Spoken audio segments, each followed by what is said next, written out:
Well, guys, the new title for Bond 25 was revealed today as No Time to Die, which I actually think is a pretty good title. It definitely feels like a Bond title, and it's way better than the rumored title like Genoma of a Woman or whatever the hell it was. So yeah, I'm still not sure how No Time to Die will turn out, but let's just hope that it's better than Quantum of Solace and Spectre. Now onto the actual video. So I've been watching James Bond movies quite a bit recently. Again, I've been kind of getting back into a phase, I guess you could say. And I was thinking of ranking the actors, since I've never done that before, and the last Bond video I made was like years ago. So it was the perfect timing for the new title to be released, because now I have an excuse to actually talk about James Bond, because there hasn't been much talk about it until today. So as I said, I'm going to be ranking all 6 Bond actors. So yeah. At number 6, I have George Lazenby. I kind of feel bad because literally everyone has Lazenby last on their list, but I mean, he's just easily the worst Bond. I wouldn't say he's terrible, but I mean, he only did one Bond film, and he's just so wooden. To me, George Lazenby is just a guy doing an impersonation of James Bond. Like, he just feels so fake. I mean, you can tell he tries to, nail everything Bond should be, but it falls so flat, in every way. So, yeah, sorry, Lazenby, but, I mean, I had to give you the same treatment everyone else gives you. You're the worst Bond. At number 5, I have Pierce Brosnan.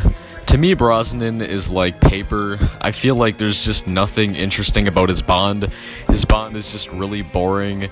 And he isn't like a terrible Bond or anything. He's just really mediocre, and when he does go for that Bond humor, it always just comes off really cheesy and stupid. And he does have a few good Bond type moments throughout the films. You wouldn't kill me. You'd miss me. Yes. Die, Bond!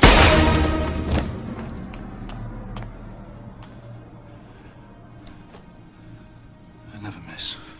But overall, he's kind of similar to Lazenby, where you can just tell he tries to be what Bond should be, but it just kind of falls flat, and honestly, he just isn't memorable to me in any way whatsoever.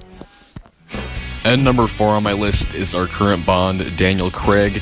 I know I'm going to get a lot of hate for putting him this low.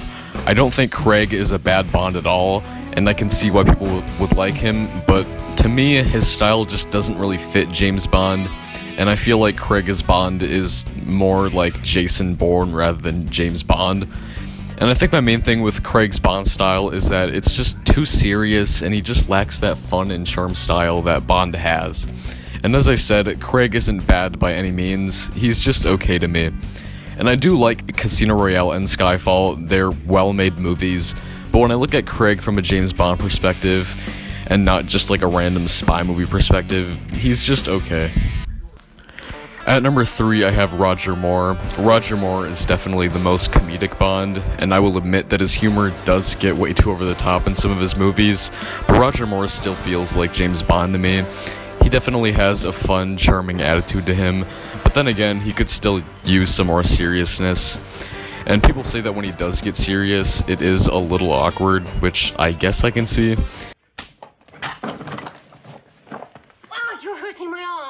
Break it unless you tell me where those bullets go. No, I can't. Try. I don't know. I said where? But he's still convincing to me, even when he does have those serious moments that happen every once in a while in his films. But Moore's performance in Live and Let Die and The Spy Who Loved Me are absolutely fantastic. And you could argue against his character in some of the other films, where his comedy gets to be too much, and I understand that.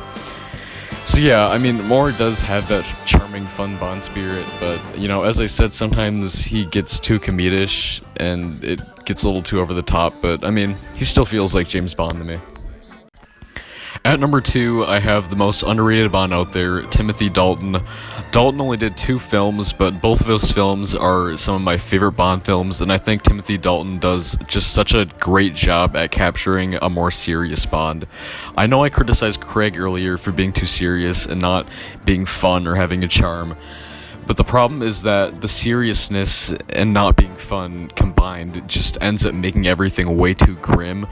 But what I love about Dalton is that he has a more serious approach to the role while still having that Bond fun feeling.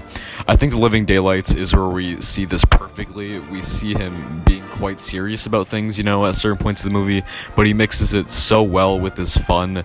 Like the ice chase scene in the movie is an example of like the fun we see in him, and I just love that scene. Stop!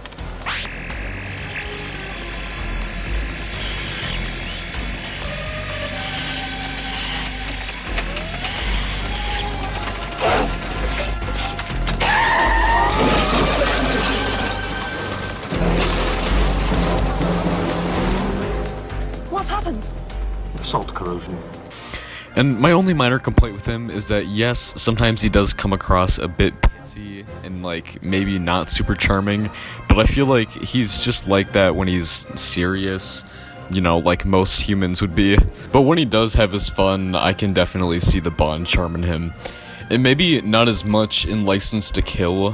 He's definitely, like, really serious in License to Kill, but I'm completely fine with that in that movie because it's like a personal vendetta in that film, and I completely respect it because it fits like really well with the movie and how that whole movie is structured with him as a character. So it's completely fine in that film for me, and how I like him in License to Kill, I think it fits the movie. So yeah, I love Timothy Dalton as James Bond. He's extremely underrated, and he's amazing to me. Like I think he's a great Bond.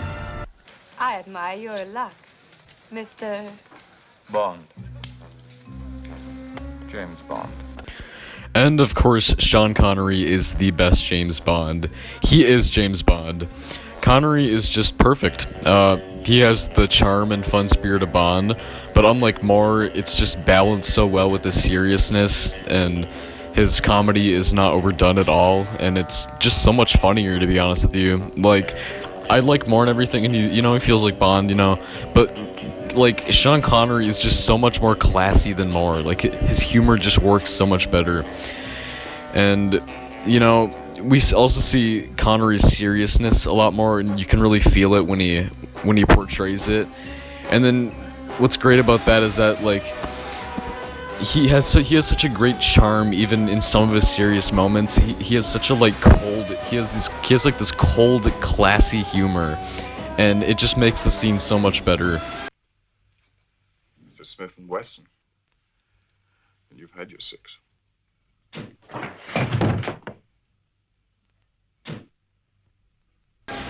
And there's just not much more to say as to why Connery is the best Bond. He's just the best part of all his Bond films, and he's just a charming, badass assassin.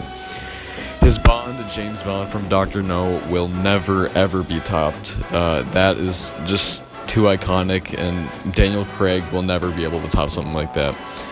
So yeah, Connery's Bond was a product of its time, and there's not much more to say.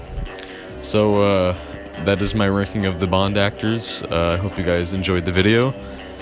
Have a good rest of your night, or rest of your day, or whenever you're watching this, but see ya, yeah.